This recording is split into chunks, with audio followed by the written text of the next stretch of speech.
Dernière question de Geoffrey. Bonsoir Monsieur Asselineau, quel est le philosophe qui vous inspire le plus?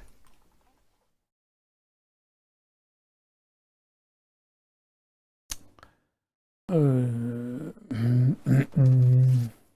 C'est parti toujours de ces questions un petit peu compliquées parce que quand on connaît, quand on a lu beaucoup de choses, on est un peu une vie, on est un peu influencé par, on est influencé par des esprits, des écoles différentes. C'est assez difficile de répondre à ça. Je dirais bon, tout Benoît. Enfin, d'abord quand on s'intéresse à la philosophie, on remonte déjà aux classiques, donc à Platon et Aristote. C'était le poète Coleridge, poète anglais, qui disait que tout être humain était soit platonicien, soit aristotélicien.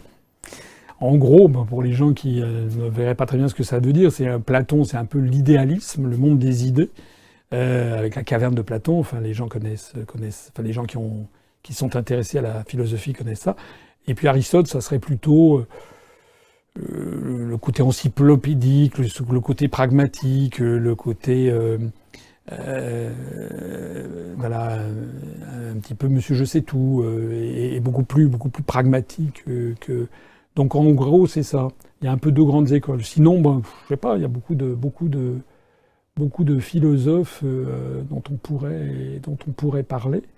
Il y a un philosophe qui, je vais pas citer les grands, mais il y a un philosophe quand même qui est, je vais pas citer,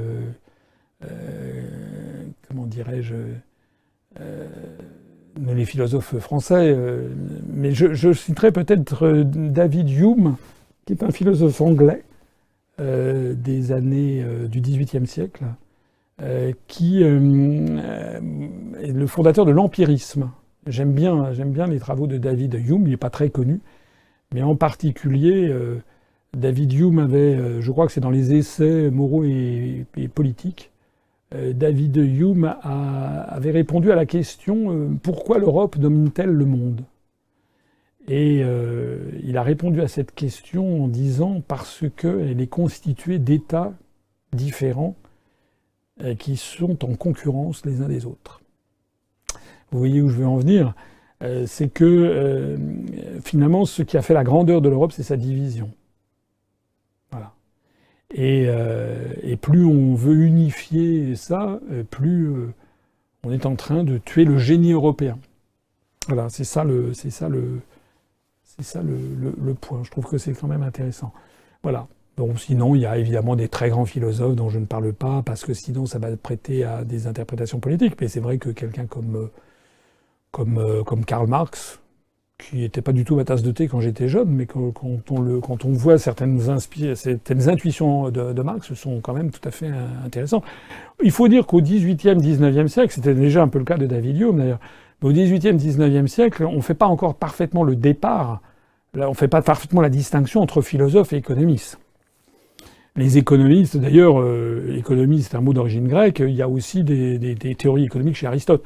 Donc, on a au XVIIIe, XIXe siècle, Marx, c'est à la fois un philosophe, mais c'est aussi un économiste, on peut dire. Il y a une théorie économique derrière, qui est derrière ça. De même que les physiocrates, les philosophes Thomas de Quesnay, etc. en France, les philosophes du XVIIIe siècle, souvent versent dans l'économie. Voilà. Alors, il y a... Bon, je ne sais pas si j'ai répondu à votre question, mais si j'allais, je vais vous dire...